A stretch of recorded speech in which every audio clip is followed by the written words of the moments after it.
ஒருவேளை மேகதாது அணை கட்டுறதுக்கு தமிழ்நாட்டையே கன்வின்ஸ் பண்ணிடுவாங்களோ இந்த சந்தேகம் உங்களுக்கும் இருக்குல்ல?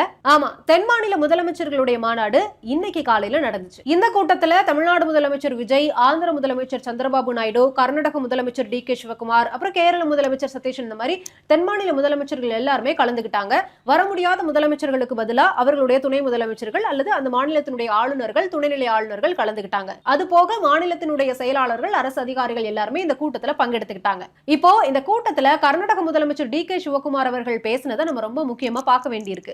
அதாவது தண்ணீர் அப்படின்றது நம்மள சேர்க்கணும், எந்த ஒரு மாநிலத்தையும் பிரிச்சிடக்கூடாது, நதிநீர் பங்கீடு அப்படின்ற நிலையிலிருந்து நதிநீர் ஒத்துழைப்புன்ற நிலைக்கு நம்ம வரணும் அப்படின்னு சொல்லியிருக்காரு. அதாவது கர்நாடகாவினுடைய சட்டப்பூர்வ நீர் பங்கை நீங்க மதிக்கணும். நான் யாரையும் எந்த குறையும் கூறல, ஆனா இந்தியாவினுடைய வளர்ச்சியில முக்கியமான பங்குதாரர் கர்நாடக மாநிலம் அப்படின்னு சொல்லியிருக்காரு. இது எல்லாமே சரிதான். ஆனா 2 நாளைக்கு முன்னாடி கர்நாடகா பண்ண ஒரு வேலை மேகதாது அணையை கட்டுறதுக்கு அவங்க இன்னும் வேகம் எடுத்துட்டாங்க, தீவிரமா முயற்சியில இறங்கிட்டாங்கன்றத தெளிவா காட்டுது. அதாவது மேகதாது திட்டத்துக்கான திருத்தப்பட்ட விரிவான திட்ட அறிக்கையை மத்திய அரசிட்ட கர்நாடக அரசு தாக்கல் செஞ்சிருக்கு.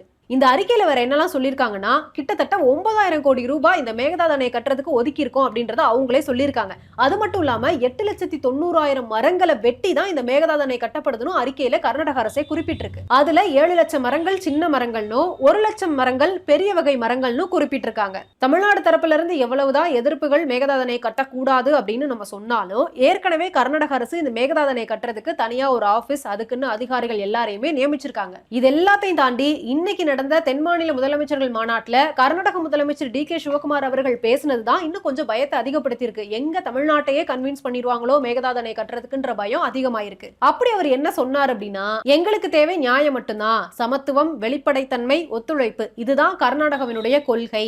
மேகதாது திட்டம் அப்படின்றது கர்நாடகாவுக்கு மட்டும் கிடையாது, அது தமிழ்நாட்டுக்குமான திட்டம் தான். உங்களுக்கு உதவுறதுக்கு நீங்க எங்களுக்கு உதவுங்க அப்படின்னு சொல்லியிருக்கிறார். அது மட்டும் இல்லாம ஒருவேளை இந்த மேகதாது அணை கட்டினதுக்கு அப்புறமா இருக்கக்கூடிய ஒரு துளி நீரும் தமிழ்நாட்டுக்கும் புதுச்சேரிக்கும் நன்மைதான் பயக்கும் அப்படின்னு சொல்லியிருக்கிறாரு. ஏன் அவர் பேசுனது பயத்தை ஏற்படுத்துது அப்படின்னு சொன்னா, இப்ப வரைக்குமே தமிழ்நாட்டுல பல கட்சிகளா இருக்கட்டும், கட்சி தலைவர்களா இருக்கட்டும், எல்லாருமே மேகதாது அணை கட்டக்கூடாது அப்படின்றதுல ரொம்ப தெளிவா இருக்காங்க. அதை எதிர்த்து குரல் கொடுத்துட்டே தான் இருக்காங்க. ஆனா தமிழ்நாடு அரசு அதுக்கு அனைத்து கட்சி கூட்டத்தை இப்ப வரைக்குமே கூட்டாம இருக்கிறது தான் இன்னும் கொஞ்சம் கேள்விக்குறியாவே இருக்கு. தமிழ்நாட்டில இருந்து பல கட்சிகள், கட்சி தலைவர்கள்லாம் மேகதாது அணை கட்டக்கூடாதுன்னு தொடர்ந்து சொல்லிக்கிட்டே வந்தாலும், ஆனா ஒரு சில கட்சிகள், தொடர்ந்து எதிர்ப்பு தெரிவிச்சிட்டு இருந்த கட்சிகள், இப்போ மேகதாது அணை நீங்க கட்டணும் அப்படின்னா ஒரு சில நிபந்தனைகளை ஃபாலோ பண்ணணும் அப்படின்னு சொல்லியிருக்காங்க. கிட்டத்தட்ட 50 வருஷமா கர்நாடகா இந்த மேகதாது அணையை கட்டுறதுக்கு போராடிட்டு இருக்கு. ஒருவேளை இந்த நிபந்தனைகள் எல்லாத்துக்குமே கர்நாடகா ஓகே சொல்லிட்டா, மேகதாது அணை கட்டிட்டா, டெல்டா பகுதி மக்களுடைய நிலைமை என்னவாகும்னு தெரியல.